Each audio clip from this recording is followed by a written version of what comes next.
Welcome to another episode of Core Discussions. My name's Phil, And I'm Max. I'm Bobby. MJ. and we are back for another one of our exciting top tens, baby. This week, in light of what is going to be happening soon and the NFL season trickling down, we are doing our top 10 NFL Super Bowls. Yeah, so with this list, do remember we have to have watched it with our ages. We it's going to be kind of 2000s and up is what you're going to get because those are going to be the ones we actually. I saw a couple in the 90s, but do I really remember them? No. So you're going to get kind of the more recent ones. So sorry to some of you all who are probably older fans, the 90s, the 80s, if there's any 49ers fans, any Cowboys fans. They ain't going to be here. Sure won't. Sorry, So, we know there's some good Super Bowls in there. I've seen some of those games, but I didn't watch them live, so it's hard. You don't get the same emotions when you see it after the fact. We had different criteria. Some of it's our emotions, how much we like. Gentlemen, are you ready? All right. There was a total of 17 Super Bowls that were voted for. Coming in at 10th place with 8 points, it was voted on solely by me. It was my third place. It is Super Bowl 36, 2001, and I'm saying the season, not the year the Super Bowl actually took place. Right. The 2001 season, Pats versus Rams. So Pats versus Rams the first time. So reason I voted for this is, this was the start of the dynasty. This was really probably one of the first Super Bowls I really, really remember. The year before the Ravens won, but this was the first year really invested in it just because it was the Patriots. We had the Patriots coming out to a 14-3 lead at half, doing well. Rams storming back. There was a pick six that I thought the game was over, but right before that pick six, there was a pass interference or holding called when the Rams were in the red zone. So Rams got it, scored again. The iconic moment where John Madden, RIP, says, if I was the Patriots, I would just take a knee here and play for overtime. Then history. Then as you know, many people, this was kind of the moment of Tom Brady driving them down the field. Bing, bang, boom. Patriots are in field goal range. Patriots make Adam Vinatieri comes in, makes the field goal. Pats are Super Bowl champions. So that is why I really enjoyed that for obvious reasons, as I'm a Patriots fan as well. I didn't see it, so it didn't make the list. And it won anyway. Yeah, I was like, gotten to the Super Bowl. That was a fumble. It was tuck roll. It was tuck roll. All right, it was a tuck roll due to the Rams losing the Super Bowl. So I Mm-hmm. can't have that. I can't have this team on there. So I would also like to say, this was also an interesting year because this is also the year of. This was the first year Tom Brady started, like everybody knows. It was very controversial because Tom Brady was 500 when Drew Bledsoe could have come back. There was a big controversy of whether they were going at the time. Now it just seems crazy, but at the time there was still a Drew camp because Drew was one of the highest paid quarterbacks at the time, despite what some might think. He was the highest paid quarterback. He was the guy versus this young kid, Tom Brady, who was a 6th-round pick. There was a lot of controversy with this season. This was also when Patriots were the biggest underdogs to ever win a Super Bowl because they were a 2-touchdown underdog, I believe. This was the Rams' greatest show on turf. And again, despite what some might think on this panel, Kurt Warner, prime Kurt Warner, greatest show on turf, He was good. was killing it. Yeah. And people I think for some of the people might forget how great that team was. Nobody really expected the Patriots to win that game. That Boston area was also the loser town. The curse of the bird hadn't won anything in years. And now they're spoiled. Yeah, now it's Title Town. This was a start. Great Super Bowl. Start of the dynasty. All right. So we're going to go into number 9. This one came in with 10 points. I figured this one wouldn't make it that high either. This one is going to be, it was my number 2. Max actually put this on the list at number 10. It was, at the time, the biggest comeback by a team in a Super Bowl. It was the 2014 season, 49 Super Bowl 49, Patriots over the Seahawks. On the ball. Dumbest decision ever. I don't care what some analytical people try to say. Is like, oh, well, Marshawn wasn't very good running on the goal line this year. I don't care. Marshawn Lynch was killing at that game, and there was no way he was going to be stopped for that touchdown. And you had timeouts, so even if he didn't get it, you had another chance. I believe they had 2 timeouts. I want to say. Well, they may not have 2 timeouts, but they had. I think they did have easily 2, but they definitely had 1. And not only that, they threw it. Did they throw it to Doug Baldwin? No. Did they throw it to Golden Tate? No. They threw it to Ricardo Lockett. That's what you draw out the game-winning Super Bowl play to be? Come on. It was a great play. It was a great play by Malcolm Butler. Terrible play call by the Seahawks and terrible execution by Russell Wilson. Yes. Now, where I will always defend him a little bit, a lot of things had to go wrong in that for that interception to happen. What the funny thing was, if you ever watched the documentary of Do Your Job, it was the Patriots doing that documentary after the season. They had ran that play. Well, I'm saying for the general audience, they had ran that play, that exact play, with every single cornerback they had, and nobody during that week, and nobody was able to stop it because in order to run the play, they did run a slant. And what had to happen perfectly is Browner had to jam his receiver at the line, which cleared up Malcolm Butler to make that run. And Butler had to jump the route really quickly in order to cut off the route. It was quite a bit of mistakes had to happen. Again, yes, they should have ran the ball. To give a little context to this, again, why it's one of the best Super Bowls, in my opinion, the second best Super Bowl of all time. This was the drought. Again, I know, poor me, poor Patriots fan. From 2004 to 2000, there was a drought of 10 years, no Super Bowls. There's really a question of like, would Brady ever win another one? Had been like been to 2. Unfortunately, Eli Manning and Stephen Johns messed it up. So there was a kind of a doubt of like, were those 3 the only 3 we're ever going to see of Brady? He's been to so many. How many other chances? That coming into that season, the Patriots made the big move of which I was so happy about. They got Darrelle Revis, who was the best corner in the league at that moment. Over Sherman, even though it was in for debate, but I still say Darrelle Revis was the best corner. So I love that move that they made. There was the first 4 games when when all those people overreacted over the Patriots because they didn't play well their first 4 games. People were saying, oh, is the Patriots dynasty done after they got blown out by the Chiefs? They went on a streak. I think they only lost 1 game after the first, because they were 2-2 in September. After that streak, they only lost to the Packers. The Seahawks were riding high from the year before. Legion of Boom. They had just came back from destroying. They destroyed the Broncos. The week before, they had that comeback versus the Green Bay Packers, which was like just talk about some dumb play calling as well. So it was a pretty interesting game. It was the exact same dang stadium in Arizona, the same side that the helmet catch happened. People also remember the lucky crap that happened where Malcolm Butler guards it perfectly, but somehow it hits off the dude's foot and he catches it. And you're like, are you freaking kidding me? That's how they drew out. That's how Jermaine. It was the most bullcrap thing ever. He got, and then somehow just hits off his foot. Every single Patriots fan was thinking the same thing because it was the same side of the field, same dang stadium, and we're all just thinking of the helmet catch and like, are you serious that they're about to drive down and this is about to happen to us again? And this was also the start of Malcolm Butler becoming a Super Bowl legend. Great. And then a couple of years later, he was sat out for no reason. Yeah, still have not gotten an explanation of that like we were ever going to get one. So, yeah, what a Super Bowl. It was the start. It was the return of the dynasty. Guys, it was great times. Again, this was the return. As I would see the Patriots win 3 more Super Bowls in that span. Great time. So, we are going into our 8th Super Bowl. This had a total of 13 points on it.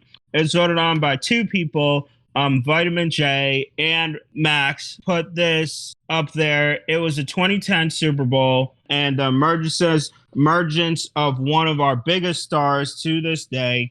Funny enough, had you told people this was the last time you would see these two guys in a Super Bowl, most people wouldn't have believed you. It is 2010 Packers versus Steelers, Super Bowl 45. Yeah, it's a shame Aaron Rodgers hasn't won another one, but winning one is certainly better than zero. And this is around the time I really didn't like the Steelers because they were kind of winning a lot, and I just never really cared for the Steelers much. So I was really rooting for the Packers to win this, and I really liked Aaron Rodgers, Clay Matthews, Greg Jennings. They had a whole lot of people on the teams that I liked, so I was clearly rooting for them.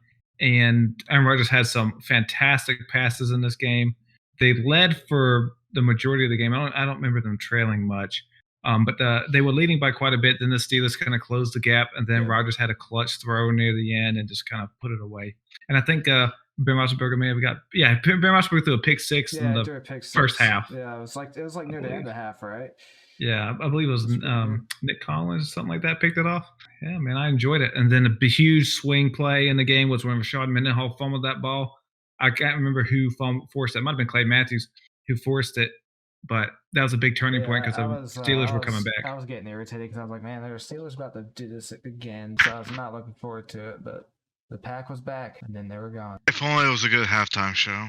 I don't even remember who. It was Black Eyed Peas. Oh, it was Black Eyed Peas that year? Oh, the Who was probably. I believe it was. Yeah, it was something.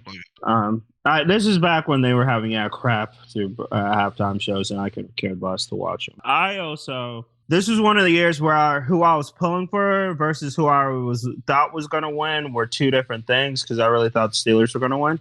The fun fact about this year was the Packers also were never down by more than 7 points all season or some weird stat like that. Never trailed, some weird stat. That was like one of those, and it was one of those years where somebody just caught fire at the right time. Well, also the interesting part is they had a couple drops on the Packers, and I think Aaron Rodgers could have had even more yards, but there was a couple drops by the receivers too. Luckily, it didn't come back to haunt them. Because the next season was the one when they went 15-1, and then also Rodgers won his first MVP. So this was such a big deal. But yeah, fortunately, still have never come back to win another Super Bowl since. I know y'all people like to make fun of Aaron Rodgers, but he's one of the greatest of all time. Tom Brady has ruined people's perception of how tough it is to go to the Super Bowl. It's really tough, unless you're Tom Brady. Yeah. Or Patrick Mahomes, possibly. Yeah. Favre went to 2, only has 1 ring. Yeah, and it's still going to be interesting, like if especially the way it's seeming, you went from Favre to Rodgers, 2 of the greatest quarterback talents of all time, and you have 2 Super Bowls for over 20 years. Those are your quarterbacks. Could 2 be Super worse. Bowls. Could be worse. Could be worse. Could be worse. I mean, the Colts had Peyton Manning and Andrew Luck and only get 1. Mm-hmm. It's a lot of things got to go your way. Like you got to get lucky as well. Even the great Peyton Manning only went to 4. I mean, not only, but he went to 4 Super Bowls, and he's most of the time he's considered top 3 quarterback of all time. All right, we're gonna go into our number 7. It is Super Bowl 47. Had probably one of the most electric halftime shows. This came in with 17 points. It is the 49ers losing to the Ravens. This was a complete blowout in the first half. Which we all pulled for the Ravens. So that wasn't a problem for us. We're like, hey, the Ravens are winning because we didn't much care for the 49ers. Mm-hmm. So we were pretty happy with that. Then Beyonce had a great halftime performance, blew the lights out. Game was delayed for 20 minutes or so. And then the 49ers kept coming back. And actually, they almost came. I mean, they was down to the wire, the last throw. Yeah, I was like, kind of last throw. Yeah. So it ended up being a really good Super Bowl. But luckily, the Ravens won. We wanted Ray Lewis to go out with a bang because we all love Ray Lewis. And Ed Reed was still there. So we wanted them to get another one. And it was cool to see them win it. And Anquan Boldin was absolutely big boy in some of them 49ers defenders during that game, too. I remember I think he scored 1 or 2 touchdowns. And he had a great catch on the sideline or one of them. I mean, I love Anquan Boldin. Shout out Joe Flacco. This was a big contract year. Yep. So it was a great time to show out. I believe he did not throw an interception the whole. It's one of the best playoff performances of all time. Yeah. Yeah. And Quite that a was the game. last time Joe Flacco was elite. 'Cause that was a big but he Got got his his money. money, and hey, when you play that well, you win a Super Bowl, you getting paid, and you deserve every dime. I don't care if you don't live up to it. You got the Super Bowl, and that's all that really matters. And the man did it. So Random side, Colin Kaepernick was the first 49ers quarterback to throw an interception in the Super Bowl. well, that's impressive considering they won so many before then. This was also remembered as the Harbaugh, as they like to say, because Jim Harbaugh was against his brother John Harbaugh. Yeah, this one was just interesting, just because it was like kind of just a weird year with the whole like this is when Kaepernick whole shotgun thing with Kaepernick emerged and everything. It was a great Super Bowl. It's just it was one of the last time I think we didn't see like both sides having like elite top 5 quarterbacks Right. going at it. People thought Kaepernick would get there, and of course, circumstances kind of kicked him out of the league. But even then, he still wasn't. Even before then, he didn't get to the point where people thought he was going to go. I mean, if you pay the Packers every game, he would have been. Well, yeah, No. the Packers didn't like playing quarterbacks like him. Oh my Much. They gosh! still don't. Yeah, that was ugly. Yeah, go Yeah. Ravens. Imagine you're right, Joe Flacco, that playoff run, 11 touchdowns, 0 He was picks. a Yeah, he was beast. great. I mean, phenomenal. And Bolden. But I tell you, Bolden was so good. He did it. He destroyed the Patriots too in the title game. Yeah, so many clutch catches. How big his impact was with his clutch catches. And Jacoby Jones had a great kickoff return. Yeah, they kind of again were a team that caught lightning right at the right time. We're gonna go into our 6th place Super Bowl. Came in with 19 points. Everybody but Max voted for this. Mm-hmm. What, Max? There was a point in this game where this is one of the only Super Bowls that we weren't all together for. And there was a point where I was looking and I just was like, oh, good Lord. I just hope they don't get destroyed. I just hope they even make the score look somewhat decent. It was the greatest comeback in history, especially Super Bowl history. Super Bowl 51, 2016, Falcons fans, good Lord, eat it. It was the Patriots over the Falcons, 28-3 at one point with I think it was like 3:25 left or something like that. In the third quarter. In the third quarter. You think with all of that, the game's over, which as a Patriots fan, thought it was over. I was like, there's no way. There's no way they're coming back from this. Yeah. It's 4 scores. And in the second half, Devontae Freeman was running pretty well. And the second half, they decided not to run the man. Unbelievable. And Matt Ryan was snapping the ball with 10 seconds left. How unbelievably 10. You're being nice. It was 17, 20 seconds left. He was snapping that ball very early. I mean, my goodness. I didn't put the Super on here because I don't like it, okay? It pisses me off every time I think about it. I get it. It must suck because these guys were so ready. Because 2 years before, what was it? 2 years before that, I talked so much trash. No, 3 years. I talked so much trash when Peyton Manning got destroyed by the Seahawks. They were ready with their text. They were excited and ready to text me. And nope. What happened when the Super Bowl was over? Didn't hear a peep from any of them. I had to call them and be like, how about that Super Bowl? They didn't want, oh man. Oh, my mix of emotions. I like just that day was crazy. Oh man. It was the worst Super Bowl for me because it's my 2 least favorite teams. So if anyone's going to blow a 28-3 lead, I'm happy as the Falcons. Yeah, ever since Tom Brady left the Patriots, Falcons have become my least favorite team, and really stems from this Super Bowl. Mm-hmm. I had no opinion either way on the Falcons before this, but now I hate them. They were great. And you can never live this down. Like, how the hell do you let Julian Edelman catch that ball? I mean, how? It was no. I mean, how do you waste Julio Jones making that incredible catch? Matt Ryan's dumb tail taking the sack. Well, all you gotta do is he also fumbled run the ball. Yeah, No, and for a defensive touchdown. Yes. So to remind people of this game, I remember Falcons were up, I believe, 21-3 at halftime. Who was the halftime show was Lady Gaga. She did that was a pretty good show too. But I was also so just kind of like in the mode of like, I was so upset over the Super Bowl right now. I was like, I can't believe this has happened. I can't believe the Patriots are getting like beat this badly. I was still in hope because I'm like, all right, New England, all you have to do is like, because they got ball first. I was like, you got to score a touch. You got to score. You got to score right now. And you know what? You're still in the game. It'll be 21-10. You're still in the game.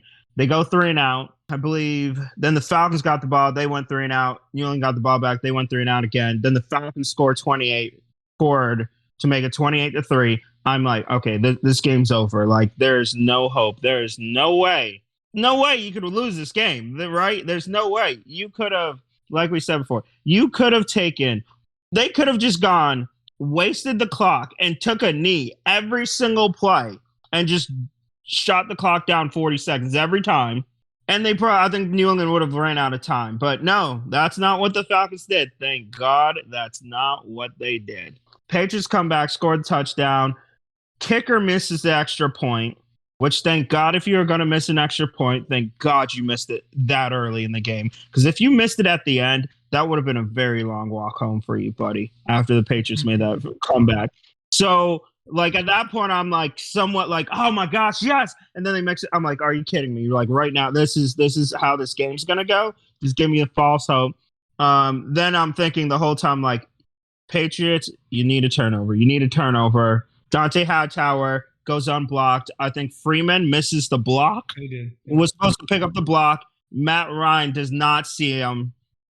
Fumble. Patriots bring it to 20-28. You know, while everybody else is playing checkers, Bill Belichick's playing chess. Always had the team prepared in case, hey, guess what? You needed all those 2-point conversion plays because you needed it in the Super Bowl. So great chance. I mean, then, you know, you had that amazing catch by Julio Jones. I'm like, are you freaking kidding? It was well guarded, but Matt Ryan threw it perfectly to the point Julio Jones could only grab it. I'm praying somehow he was out of bounds. I'm like, there's no way he caught that in bounds, right? There's no way. Come back. They're in field goal range. And I'm like, if they get the field goal, that's game. There's no way Patriots can come back from this. It's over. Get sacked, get a penalty, and get sacked. It was a penalty, but they also got sacked. Yeah. Which put them well out of field because they were well in field goal range because I think it was like a 30-yarder, 40-yarder. They lost like 20 yards the next 2 plays. Yeah, next 2 plays to knock them out of field goal range. So now Patriots still got a shot. They drove down, had the great catch by Julian Edelman, which was so much concentration, which finally one of those stupid catches goes the Patriots' ways. Once they scored, you know, once it went to overtime, Patriots won the coin flip. We all knew it was game. Everybody in that stadium knew it's game. Patriots are about to come down here and score. It's over. Man, I don't even. Oh my gosh. Oh, this was a great Super Bowl, guys. Nothing. I'm glad you had fun. Look, run the ball, you win. It's simple. Matt, any one of us could game plan that's the 28-3 lead. Yeah. Run, yeah, you literally just need to run the ball. And the Falcons were snapping the ball with like 10 to 15 seconds left, and then you wait till 1. Yeah. I remember even at a point, I looked at the clock and I'm like, why? Matt Ryan snapped it a couple times at 20 seconds. I'm like, why is he snapping the ball so early? He realizes the clock is like he wants to chew time up, right? He does realize there's. As we learned this year, this man just gives up leads. Okay, I mean, this year gave it the biggest lead of all time. And guess what? The Falcons have never been the same since.